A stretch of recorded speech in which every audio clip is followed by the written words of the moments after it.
كل سنة وانتم طيبين بمناسبة عيد الأضحى. وطبعا العيد يعني الفتة المصرية. النهاردة هنعمل الفتة المصرية أو فتة العيد الصح. هقولك على سر الفتة المصرية الأصلية اللي بتجمع العيلة. يبقى الفيديو ده ليك، من أول تسوية اللحمة الدايبة لحد صلصة الخل والثوم اللي ريحتها بتجيب لآخر الشارع. والعيش بقى المحمص المقرمش. هنعمل النهارده طريقة عمل الفتة باللحمة زي ما الكتاب بيقول، خطوة بخطوة، عشان تطلعي أحلى طبق فتة للعيد. بس ما تنسوش الاشتراك في القناة وتفعلوا زر الجرس وتكتبوا لنا تعليق جميل كده زيكم. يلا جهزوا نفسكم لأننا النهارده هنعمل أحلى طبق فتة للعيد بلمسة احترافية وتركات المطاعم الكبيرة. يلا بينا. معايا معلقة سمنة بلدي كده حلوة، هننزل بيها وهنسيبها تسيح معانا. شايفين يا جماعة؟ هننزل دلوقتي بقى بالتوابل الخطيرة. معايا 3 ورقات تراولي، ومعايا فلفل حصى، ومعايا حبهان حصى، ومعانا 3 فصوص مستكة هيديكي طعم خطير وفي منتهى الجمال.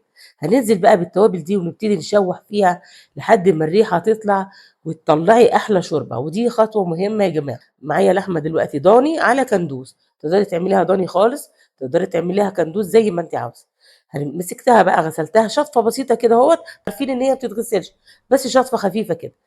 نبتدي بقى نشوح فيها كويس جدا، ودي خطوة هتطلع لك شوربة مفيش في جمالها. نبدأ نشوح كده بالطريقة دي لحد ما لونها كده تحسي ما فيهوش ولا حتة دم.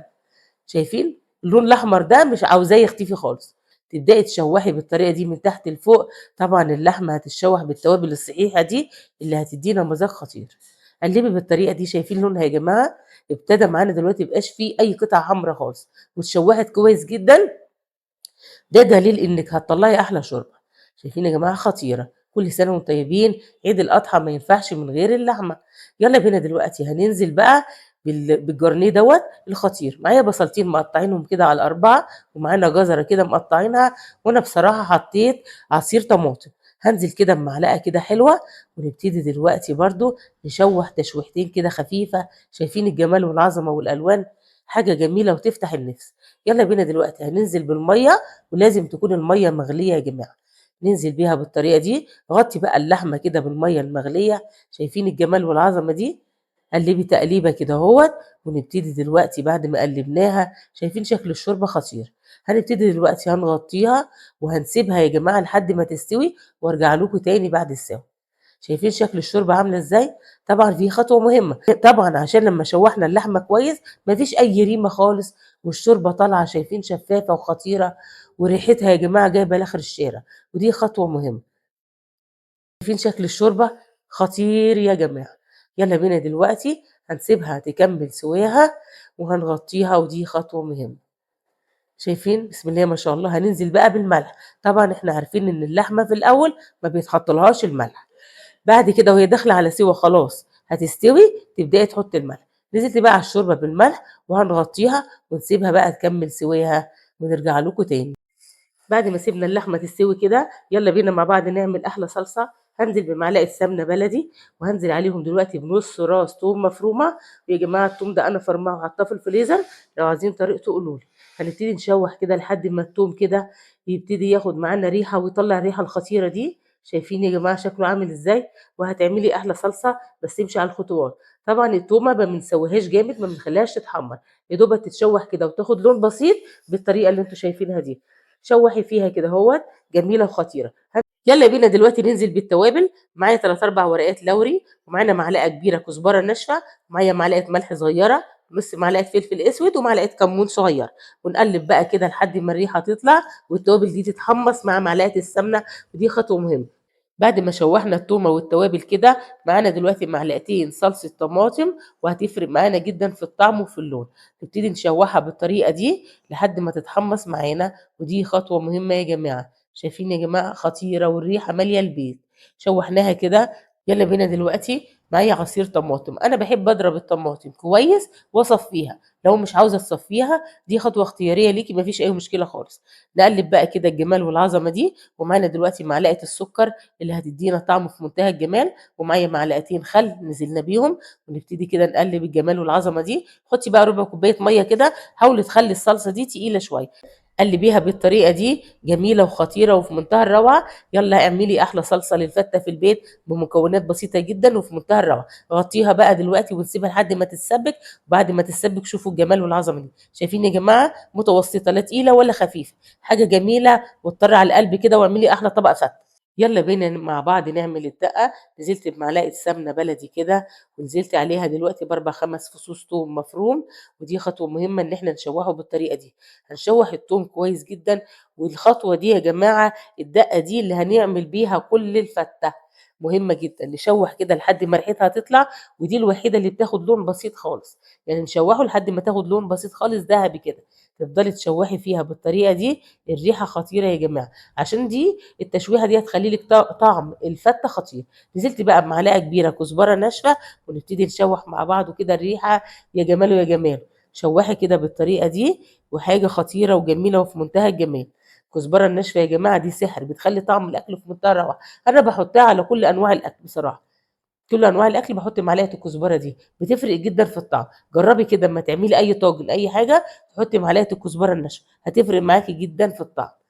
شوّحنا كده والريحة الجميلة طلعت بالطريقة دي. شايفين يا جماعة لونها عامل إزاي؟ ده اللون اللي أنا عاوزاه، إنها تاخد لون دهبي بسيط كده. هننزل دلوقتي بربع كوباية خل، نطش بقى التومة الخطيرة دي. يا جماعة الفتة دي لو عاوزين تحطوا شطة براحتكم، أنا ما باحطش شطة بصراحة، هي بتفرق جدًا في الطعم معلقة الشطة. نقلب كده الخل مع التوم مع الكزبرة الناشفة، يا جمال الريحة يا جماعة. هننزل بقى بشوربة اللحمة الخطيرة اللي إحنا عاملينها مع بعض دي. شايفين دسمة وجميلة إزاي؟ انزلي واحدة واحدة كده. أحلى دقة هتاكليها في حياتِك اللي إحنا عاملينها دي. الشوربة دي هتسقي بيها العيش، هيديكِ طعمه في منتهى الجمال. ريحتها يا جماعة جايبة لآخر الشارع. تعالوا دوقوا كده وشوفوا الجمال والعظمة دي. شايفين؟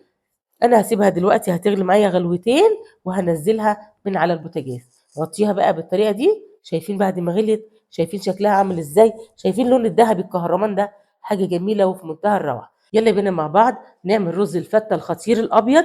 معانا دلوقتي 3 معالق زيت هننزل بيهم، ومعايا دلوقتي معلقة سمنة بلدي هتفرق في الطعم زي ما اتفقنا. هننزل بيها كده ونسيبهم لمّا يسخنوا. ومعايا دلوقتي رز مصري غسلاه شاطفة كدهوّة ومصفية منه المَيّة، هانزل بيه بالطريقة دي. شايفين يا جماعة أجمل حاجة الرز المصري طعمه خطير. نبتدي بقى نشوّح كويس جدًا لحد ما تتحمّص معانا. تتحمّص بس ما تاخدش لون. بتبدئي تقلّبي بالطريقة دي. شايفين يا جماعة شكله عامل إزاي؟ خطير. أحلى رز هتعملوه. طبعًا إحنا عارفين إن رز الفتة ما بيتعملش بشعرية وما بيتعملش بحبة وحبة، لأ بيبقى أبيض كده. شايفين الجمال والعظمة دي؟ بس شوّحيه كويس لحد ما يحمّص معاكِ. تسمعي كده صوت الخروشة معاكِ، عشان كده عمره ما هيعجِّن معاكِ وهيبقى مفلفل معاكِ وخطير.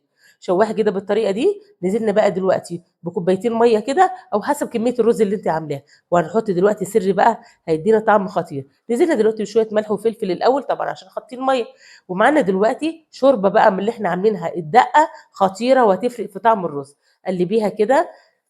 يالّا كده بعد ما قلّبناها تقليبتين كده، هنعلّي بقى النار ونسيبها كده 5 دقايق، وبعد كده نهدّي النار عليها لحد ما يستوي معاكِ. شايفين الرز يا جماعة مفلفل وعامل إزاي؟ يتنطر في الأرض تلمّيه حبّة بحبّة. دي الطريقة الصح، اوعي يعجِّن معاكِ. شايفين شكله عامل إزاي؟ خطير وطعمه وريحته في منتهى الجمال. يالّا بينا دلوقتي هتغطّيه وهتسيبيه لحد ما يستهدى معانا.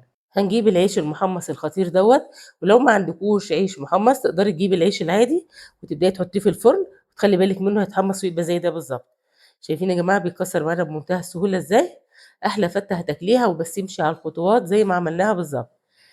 يالّا بينا دلوقتي ادّي كده العيش كده في عيش كدهوّة وابدئي كسّريه بالطريقة دي. يالّا بينا دلوقتي معلقة سمنة بلدي. أنا عارفة إن الفتّة بتاخد سمنة كتير.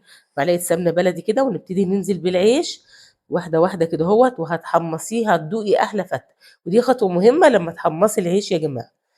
هو متحمّص بس لازم تدّي له كده معلقة سمنة بلدي كدهوّة، هيدّيكِ طعم في منتهى الجمال. أهو. شايفين؟ يالّا بينا دلوقتي بعد ما عبيناه كلّه كده نبتدي بقى نقلّب فيه. نقلّب فيه كويس كده بالطريقة دي لحد ما ياخد لون بسيط كده وتحسّي إن هو إيه، بقى عيش فعلًا خطير يتاكل ني. قلّبي بالطريقة دي. شوّحي واحدة، واحدة كدهوّة. خطواته كتير بس هيدّيكِ طعم وأحلى فتّة هتاكليها في الدنيا. امشي على الخطوات يا جماعة والله هتحلفي بيها وهتشكريني عليها. شايفين شكل العيش ابتدى يتحمّص معانا إزاي؟ يلا بينا دلوقتي بعد ما حمصناه معانا دلوقتي برضو كبشة شوربة من اللي فيها الدقة. هتقلبيها بالطريقة دي ومش هيشرب معاكي، بس قلبي بسرعة كده اهوت، هو مش هيطرى معاكي، عمر ليش ما هيطرى معاكي بالطريقة دي. بعد ما نزلنا كده بكبشة الدقة هنحط برضو كبشة مهمة جدا يا جماعة، هتديكي طعم في منتهى الجمال. كبشة بقى من الصلصة اللي احنا عاملينها صغيرة، شايفين؟ حبة صغيرة خالص، ونبتدي نقلب كده كده العيش الطعم من الدقة والطعم من الصلصة. شايفين شكله بقى عامل ازاي؟ خطير وهتدوقي احلى فتة. قلبيها كده قلبتين لحد ما يشرب معانا المكونات. يلا بينا دلوقتي مع بعض نعمل احلى طبق فتة هتاكليه في الدنيا. هننزل بالعيش الاول، شايفين شكل العيش يا جماعه؟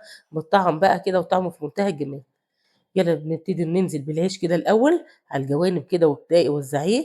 وهننزل بقى دلوقتي بالرز الخطير اللي احنا عاملينه مع بعض. شايفين مفلفل ازاي يا جماعه؟ والله يتاكل كده ني، وخطير بالشوربه كده، تقدري تعمليه كده في منتهى الروعه.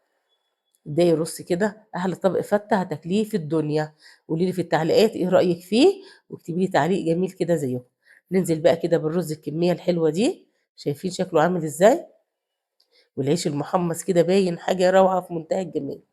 رصي بقى كده. وننزل بقى دلوقتي بعد ما نزلنا بالرز الخطير دوت، هننزل بقى بكبشتين 3 من الدقه اللي احنا عاملينها. شايفين كده؟ عشان نسقي الرز، الرز لازم يشرب من الدقه الخطيره دي. شايفين يا جماعه؟ يلا بينا دلوقتي ننزل بالصلصه الخطيره كده واحده واحده كده، وشكلي كده حاجه في منتهى الجمال عشان يطلع معاكي جميل وخطير. شايفين يا جماعه؟ انا قراشي كده الجمال والعظمه دي.